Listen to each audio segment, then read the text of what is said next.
You don't just wake up one morning and decide to walk away from the person you built your life around. It doesn't happen like in the movies, with some big shouting match or a final door slam. Sometimes it's quieter.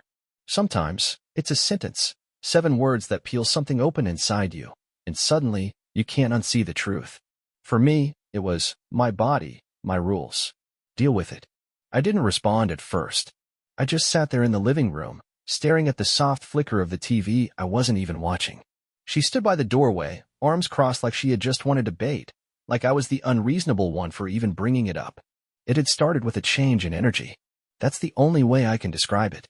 There wasn't another man's shirt left in our bedroom or a suspicious text I caught by accident. It was more subtle. A disconnect. The way her eyes no longer searched for mine when she laughed. The way her phone always seemed to be face down lately. Or the new interest in late-night yoga classes when she'd never cared for it before. I didn't want to believe anything bad was happening. I really didn't. I spent weeks convincing myself it was in my head, that I was projecting insecurities, that maybe I was the one drifting. Maybe I was the one who needed to work harder. But I couldn't shake the feeling. So one evening, I asked, gently, respectfully, if everything was okay. If she still felt connected to us. To me. I didn't accuse her of anything. I just asked. That's when she gave me the line. That sentence. My body, my rules. Deal with it. She didn't say it with anger. She said it with distance. Like she had already walked out of the relationship in her mind and I was just catching up. That night, something shifted in me. Not rage. Not jealousy. Just a cold, sad clarity. I realized that I had been holding on to something that no longer existed. I had been showing up to a relationship she had already emotionally vacated. The next few days were quiet. We shared meals, slept in the same bed, laughed at something our son said. But it was all autopilot. I watched her live a life parallel to mine, like we were two strangers pretending we remembered how to be close. I didn't confront her again. There was nothing left to confront. Instead, I started to look inward.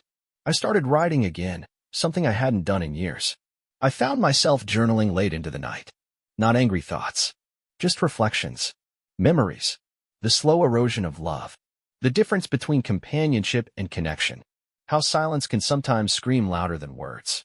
I realized I'd been trying to fix something alone. And that's not what marriage is supposed to be. She went out more often. She didn't offer explanations anymore. And I didn't ask. But I noticed she stopped checking whether I'd be home. Stopped wondering if I wanted to join her. It was as if she was easing herself into a life where I didn't exist. So, I began preparing to give her what she already seemed to want. Not revenge. Not punishment. Just freedom. And I'd give it to her so quietly that when she noticed, I'd already be gone. She just didn't know it yet. The irony wasn't lost on me. The house felt fuller than ever, with noise, with motion, with all the stuff we had accumulated over the years, but I had never felt so completely alone. There's a specific kind of silence that follows you even when you're surrounded by the hum of appliances or the chatter of kids in the next room. A silence that lives between two people who no longer see each other. Tara wasn't cruel. That's what made it harder to explain to anyone else. She still folded the laundry. She still bought almond milk because she knew I hated dairy. She still smiled in front of others. She still kissed me on the cheek when we were around her parents. But it was all surface. The warmth was gone. I stopped trying to chase it. At first, I blamed myself for the shift. Maybe I'd been too distracted with work. Too tired lately. Maybe I hadn't been listening when she vented. I raked through my past actions, trying to pinpoint the moment she began stepping away. But I couldn't find it. And I realized that sometimes, the damage isn't loud. Sometimes, people drift so slowly that by the time you notice the distance, they're already too far out to reach. She had built a life inside our life that didn't include me. I saw it in little moments. Like when I'd enter the room, and she'd quickly flip her phone upside down. Or the time I caught her smiling at a message she didn't bother to hide, but didn't share either. There was an entire world behind her eyes that I wasn't welcome in anymore. The worst part? I didn't ask. Not because I didn't care, but because I already knew the answer. And hearing it out loud wouldn't change the outcome, it would just make it real. One afternoon, she left her laptop open. That wasn't like her. She usually carried it like a diary, always zipped into her bag or tucked under her arm when she left the house. But that day, maybe she forgot. Or maybe she didn't care anymore. I didn't go looking for anything. I swear to you, I didn't. But a message popped up on the screen as I passed by. Tonight then? Usual place. No name. No emoji. Just that. And her reply underneath, timestamped 10 minutes earlier. Can't wait. I need you. I sat down. Not angrily. Not with some dramatic plan to dig through every message and piece together a crime. I just sat there. The way you do when you finally understand what you've known all along. And I didn't cry. I didn't clench my fists or pace the room. I just breathed. A long, slow breath that felt like it came from the deepest part of me. A breath that marked the end of something. I closed the laptop. I didn't check anything else. I didn't need to know who it was. I didn't want to see pictures or read more words that would stay with me forever. I just closed it, stood up, and decided that I would not be living in this quiet heartbreak any longer. But I didn't confront her. That part surprises most people when I tell them. I didn't blow up her phone or storm into the kitchen demanding answers. There was nothing left to win. If I had to ask her to stop, to choose me, then I had already lost. Instead, I started pulling away, but quietly. Thoughtfully. I made copies of my important documents. Called my old friend in Portland who had once offered me a role at his firm, something I had brushed off years ago because Tara didn't want to leave her yoga group and wine nights. I reactivated my private bank account, the one I hadn't touched since before we married. I even started jogging again, not because I wanted revenge, but because I needed clarity. Every morning, I'd wake up and pretend like everything was the same. We'd sit through coffee together. I'd ask about her plans for the day. She'd give vague answers about meetings or appointments, and I'd nod, pretending I believed her. But inside, I was preparing not to punish her, not to shame her, just to let go. Fully. I began packing boxes in the garage when she wasn't home, just small things at first. Books I loved. Old photo albums. A leather journal I hadn't opened since our honeymoon. I didn't want a scene. I didn't want drama. I just wanted to disappear so quietly she wouldn't realize it until the echo of me had faded completely. I told myself I'd wait for one last sign. One more moment that confirmed I wasn't just reacting emotionally, that I wasn't running from discomfort. I didn't have to wait long. It came on a Sunday morning. Our son had gone to a friend's overnight. I made breakfast, just like I always did, eggs, toast, orange juice. She came into the kitchen in a robe I'd never seen before. Black silk. Not my style. Not something I'd ever bought for her. She looked surprised to see me. "You're still here," she said, blinking like I'd caught her off script. "Where else would I be?" I asked, my voice level. She smiled. Not sheepishly. Not kindly. It was that same distant, dismissive smile I'd come to dread. "My body, my rules," she shrugged. "You don't get to ask questions." And just like that, I had my answer. I smiled back. And later that day, while she was out again, God knows where, I quietly packed the rest of what I needed. I didn't take anything that wasn't mine. I didn't touch the savings. I left the house keys on the kitchen counter. And I walked away. Not because I hated her, but because I finally loved myself enough to stop asking someone to choose me. Have you ever looked around a place and felt like a ghost in your own life? That was me 2 weeks before I disappeared. I wasn't gone yet, but I was already fading from the spaces we used to share. I started seeing the house less as a home and more like a collection of scenes I had been edited out of. Her laughter on the phone, never with me. The smell of perfume that clung to her coat even when she said she'd just been running errands. The way she closed her laptop just a second too fast when I entered the room. I noticed everything. Not out of paranoia, but because silence sharpens the senses. It was strange. The more I mentally distanced myself from her, the more observant I became. I started seeing patterns. How she dressed differently when she thought I wouldn't be home. How she always made sure to call from the car, so I could hear traffic behind her, like that alone proved she was where she claimed to be. She was always curating evidence, planting alibis into her words. But I didn't challenge her. That's what made it so surreal. I didn't accuse, didn't chase, didn't fall into the role of the bitter husband. I just watched. I observed like a man preparing for the final scene in a play he didn't write. And all the while, I was planning in silence. There was something poetic about disappearing without a dramatic send-off. No screaming match. No ultimatums. No attempts to fix what she'd already chosen to break. I wasn't running from her. I was returning to myself. I rented a small furnished apartment downtown. Month-to-month lease. Clean walls. Quiet building. No shared history. It felt like a blank page, and for the first time in years, that didn't scare me. At night, I'd lie awake in that temporary bed and let my mind unravel everything that had led me here. Not just the betrayal, but the subtle erosion that had gone unchecked for years. I realized I had slowly edited myself out of my own needs. I'd tolerated silence. I'd accepted half-truths. I'd mistaken survival for love. And still, I didn't hate her. That part catches people off guard when they ask me. I didn't hate Tara. I didn't even resent her. I pitied the choices she made, but I also recognized the versions of myself that had allowed her to make them without consequence. But I also knew I couldn't stay another day pretending we were still us. So I set the date. A Tuesday. I picked it because it felt like a day no one expects anything major to happen. No weekend drama. No birthday or anniversary to taint.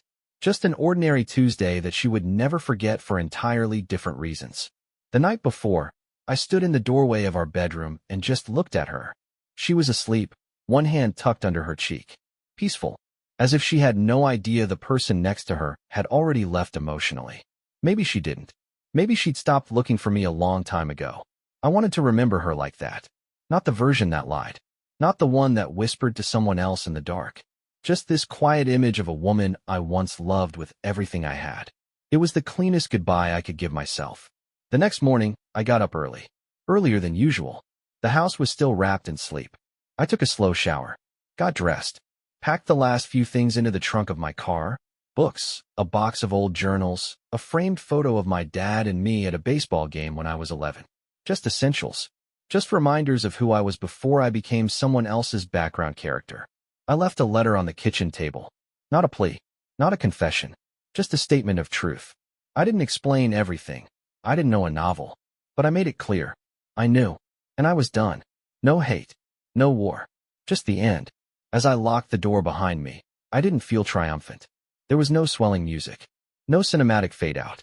Just an almost painful quiet. But inside, something opened up. A space I hadn't felt in years. It wasn't happiness yet, but it was freedom.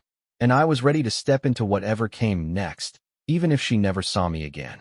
The first morning after I left, I woke up in silence. Not the heavy silence of a house filled with tension and unspoken resentment. Not the kind where someone is in the next room pretending you're not there. No, this was a pure kind of quiet. A stillness so complete it didn't feel like absence.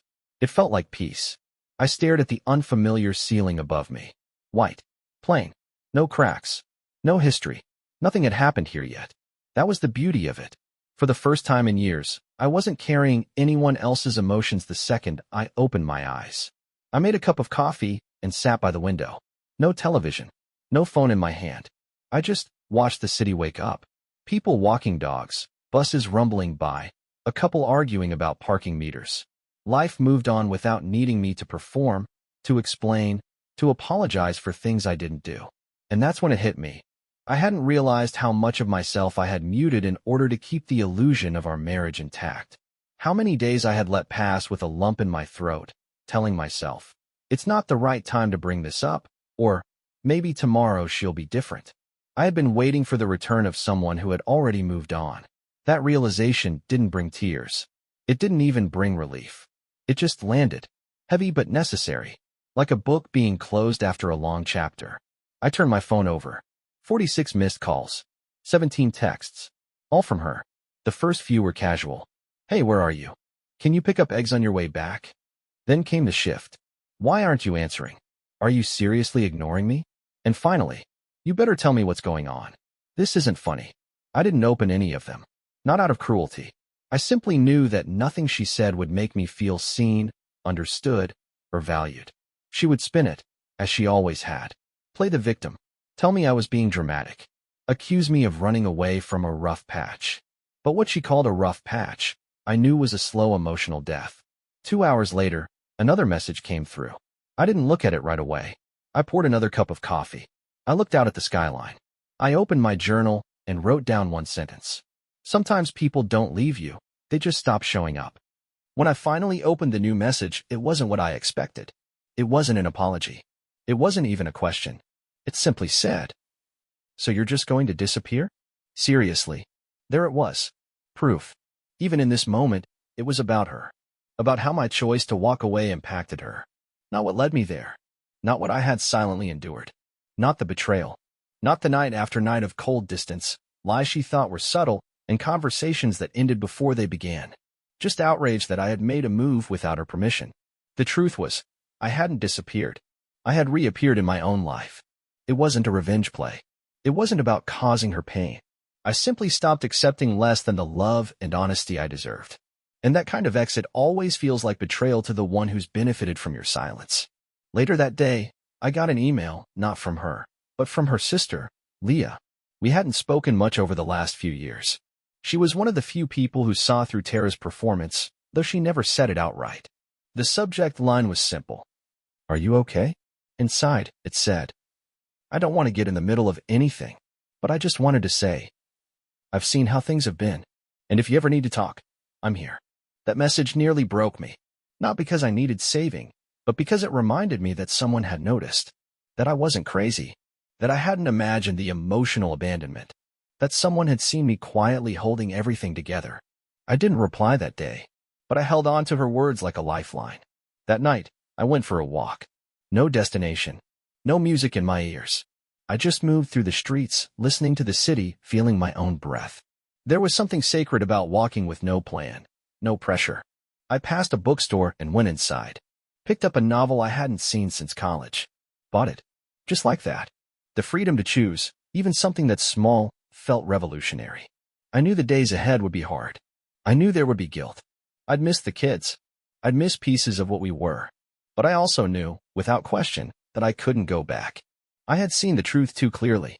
The emotional neglect, the quiet contempt in her voice when I asked anything too vulnerable, the way she slowly edited me out of her life and expected me to just keep applauding from the sidelines. Not anymore. Tomorrow, I'd block her number. Not out of spite, but to protect my peace. I was done being reachable to someone who never really tried to reach me. There's something peculiar about living in a new space with no past. No dents on the walls. No coffee rings on the nightstand. No toothpaste caps left to ask you. No inside jokes echoing from the kitchen. Everything is neutral. And in that neutrality, something unexpected starts to happen. You begin to hear yourself again. Not the voice you use at work, or with family, or even in arguments, but the quieter one. The one that used to show up late at night when the house was still, long before life started demanding so much. It had been years since I'd heard mine. That voice didn't ask for revenge. It didn't burn with anger. It didn't even ask for closure. It just wanted to breathe. And in the days that followed my disappearance, that's all I did. Breathe. I didn't rush to rebuild. I didn't try to find myself through some flashy reinvention. I didn't fall into distractions. I allowed the quiet to do its work. But it wasn't easy. By day 3, word had started to spread. I knew it would. Tara wasn't the kind of person to keep her confusion to herself. Control had always been her language, and I had broken her rhythm. Friends started messaging. Some out of concern. Some clearly fishing for gossip. Some pretending to care but really just craving the story. I ignored all of them. Politely. Quietly. I wasn't bitter. I just didn't want to be explained, justified, or labeled. I didn't want to be part of her narrative anymore. I had left, not to make a point, but to stop shrinking inside a life that no longer fit me. Then came the unexpected call. It wasn't from her. It wasn't from her sister, Leah, either. It was from my old college roommate, Devin, someone I hadn't spoken to in years, someone who had seen me through my worst breakup before Tara. He didn't ask about what happened. He didn't probe or pretend to understand the situation. He just said, "Man, I know I haven't earned the right to show up after all these years, but if you need a couch, or a road trip, or just someone to tell you you're not insane, I'm here." And for the first time in days, I laughed. It wasn't a big, cinematic laugh, but it was real, like something had unclenched inside me. That evening, I sat alone with a glass of water, no TV, no music, just silence, and I wrote something down that surprised me. She thought she had control over me because I let her believe she did.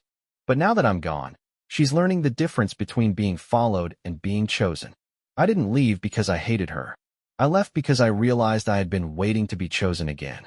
And I finally understood that waiting for someone to remember your value is the slowest kind of self-destruction. Then, a few days later, I received the letter. Yes, an actual handwritten letter. No name on the envelope. But the handwriting, I knew it. Tara always curled her "Y" like a looped ribbon. She was the last person I expected to pick up a pen. The envelope wasn't dramatic. No perfume, no frills, just a single sheet of paper and a single sentence. If you were going to leave, you should have had the decency to let me say something first. There it was again, decency. As if my silence was more offensive than her dishonesty. As if her permission was a requirement for my peace. I didn't reply. Not because I didn't care, but because I was no longer playing her game. We had spent years with me asking questions she didn't want to answer, and her offering statements she never wanted challenged. This wasn't about decency. This was about losing control. And for the first time, she couldn't spin the story. I had walked away without making a scene, without throwing accusations, without begging, just gone. Later that night, I revisited something I hadn't done since I was a teenager. I painted. It wasn't good. I didn't even have the right supplies. But I didn't care. It wasn't about the result. It was about the return. The act of reconnecting with a part of myself I had buried in compromise. With every brushstroke, I felt a little more present, a little more whole. I wasn't healing in a montage-worthy way. I wasn't suddenly stronger, smarter, or enlightened. But I was learning how to take up space again. And the strange thing was, as I re-entered my life, I realized how little of me had been left in the one I had built with her. We had shared a mortgage, a schedule, a table, but not a heart. That table, the one she sat at while giving me her now famous line, "My body, my rules," wasn't sacred. It was an altar to indifference. And no matter how gently I had tried to love her, you can't reach someone who's already walking towards someone else in their mind. And now, she'd never get to walk back. Not because I barred the door, but because I took the door with me when I left. The first time I saw her again, it was by accident. Almost 2 months had passed. 2 entire months of silence. Not the awkward kind that follows a fight, but the deliberate kind, the kind you earn. I had made myself unreachable, untraceable, and as far as she knew, uninterested in ever hearing her voice again. But the city is never as big as you think it is. I was sitting at a small cafe on 10th Street. It had those quiet corners that make you forget time exists. Wooden chairs that creaked a little too much, chipped ceramic mugs that made you feel like a regular even if it's your first time. I was halfway through a book I couldn't stop rereading when I caught movement outside the foggy window. It was her, Tara. She was standing on the other side of the glass, looking straight at me. The moment stretched. There was no smile, no fury, no signal, just a frozen breath between two people who used to share a life and now barely shared eye contact. She looked smaller. Not physically, just somehow diminished. Her posture wasn't what I remembered. She used to stand like she was preparing for applause. But that day, she looked like she didn't know what to do with her own hands. She didn't come in. I didn't wave. Eventually, she walked away. I didn't follow her. I didn't call her name. And that silence, that refusal to react, wasn't coldness. It was proof of how far I had come. Once, her smallest expressions dictated my emotional climate. Now, I was weathering my own storm and learning how to stand still in it. Later that night, I thought about how strange it was to see her outside of our spaces. No kitchen light behind her. No staircase framing her body. Just her, out there, moving through her day like I was never a chapter, like she had rewritten the book without me. But deep down, I knew that wasn't the case. I had seen it in her face. She hadn't expected to see me. She hadn't known what to do when she did. And there it was again, the difference between control and connection. You can control a narrative, but you can't fake a bond that's already broken. The next day, I got an email. Not from her. From her lawyer. It was professional. Cold. Almost sterile. Subject line. Informal notice of property division. 1 paragraph, followed by a spreadsheet. She wanted the house. She offered to buy me out. No message. No apology. No comment. Just numbers. I stared at the screen for a long time. Not because I cared about the money, but because it confirmed what I had already learned the day I walked away. This wasn't about reconciliation. It was about formalizing the distance she had already emotionally imposed years ago. She wasn't writing to reach me. She was writing to erase me neatly. I didn't reply right away.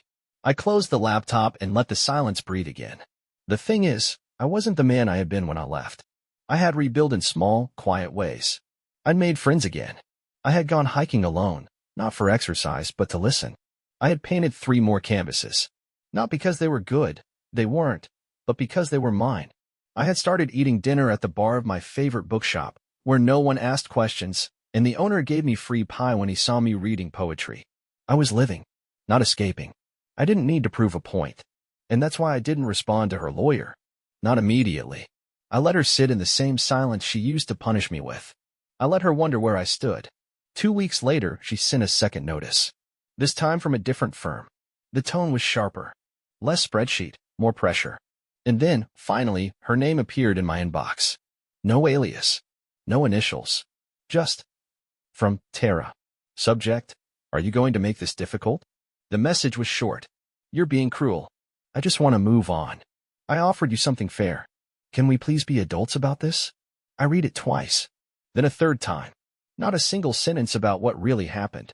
Not one word about the nights I sat alone waiting for answers. Not one moment of recognition that I had disappeared, not in spite of her, but because of her. I didn't respond to the message. But I finally sent a reply to her attorney, short, professional, emotionless. Acceptable. Please handle through formal channels. No direct contact necessary. And with that, it was done. She had made the rules. I simply stopped showing up to play by them.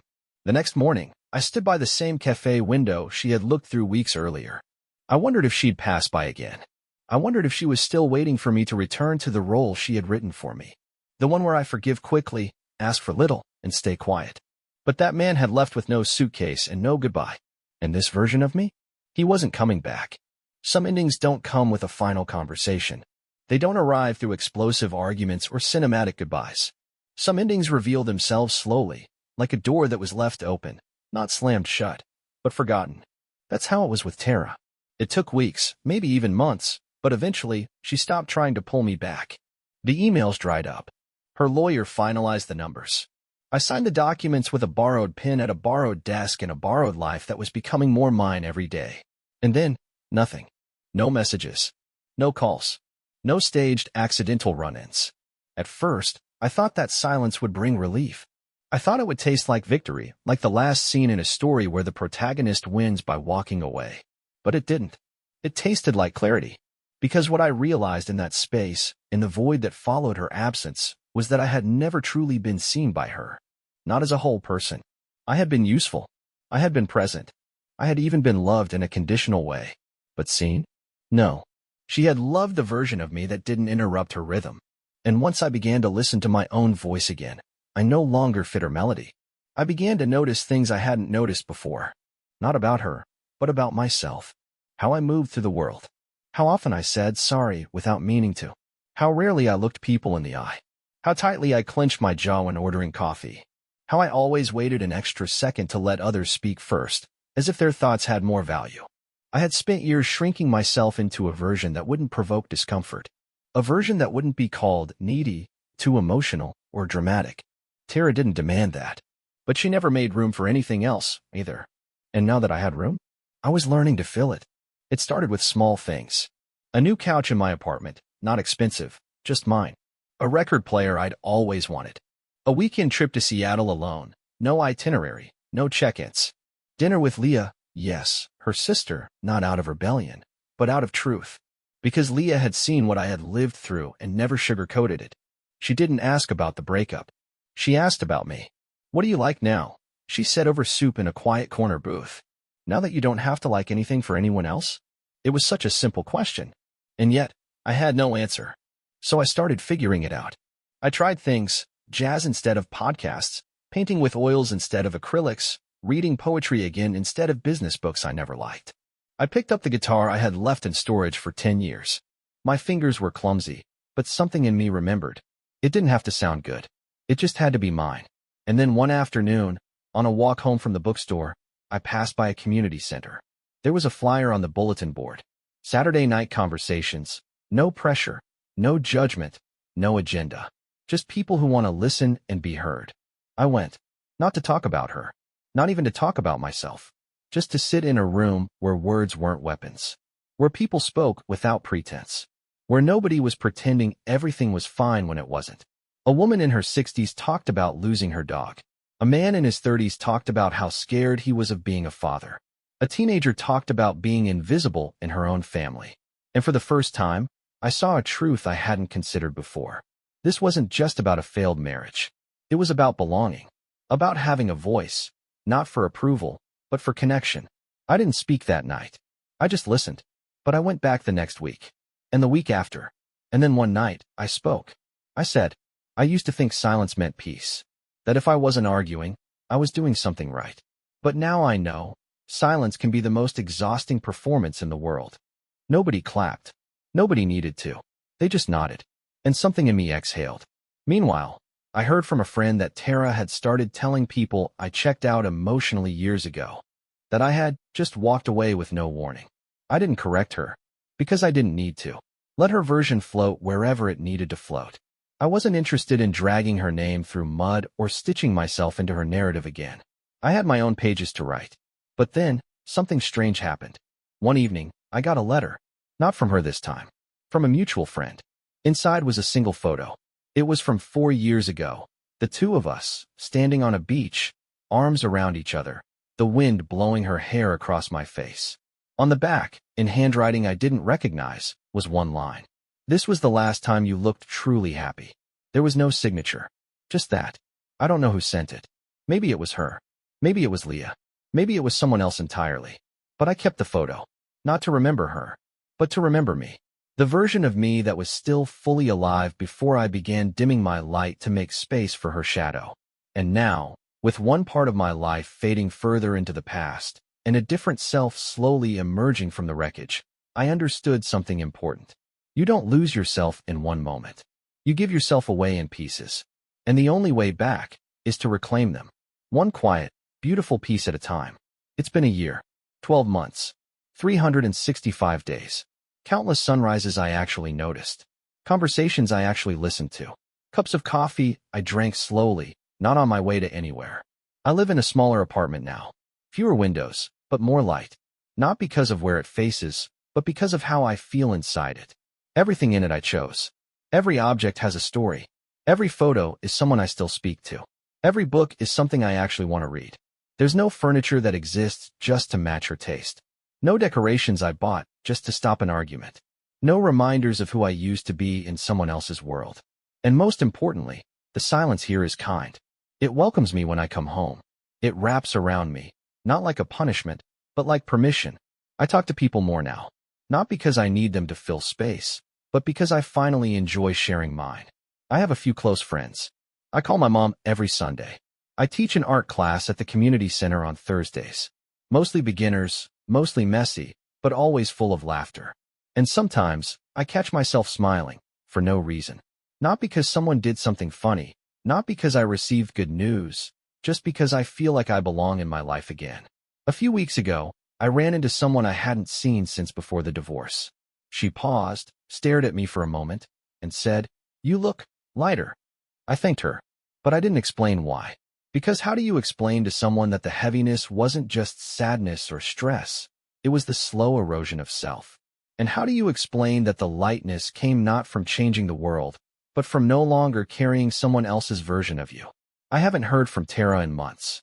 Not directly, but I've heard she moved again. Different city. A fresh start, maybe. I hope she's well. I truly do. Not out of politeness, but because I no longer need her to hurt for me to heal. We were two people who drifted too far in silence. And we didn't know how to come back. That happens. Sometimes the bravest thing you can do is accept when something has run its course, not out of failure, but out of respect for what once was. She said, "My body, my rules." And maybe she was right. But what she didn't realize is that I have rules, too. And mine say, I will not stay where I am not heard. I will not beg to be chosen. I will not keep shrinking to fit inside someone else's comfort. And most of all, I will never again ask for love that has to be begged for.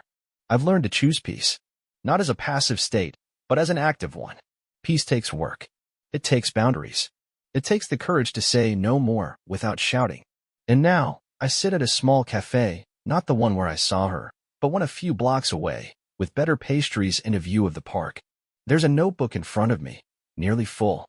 Some days, I write about nothing. Other days, I write about everything.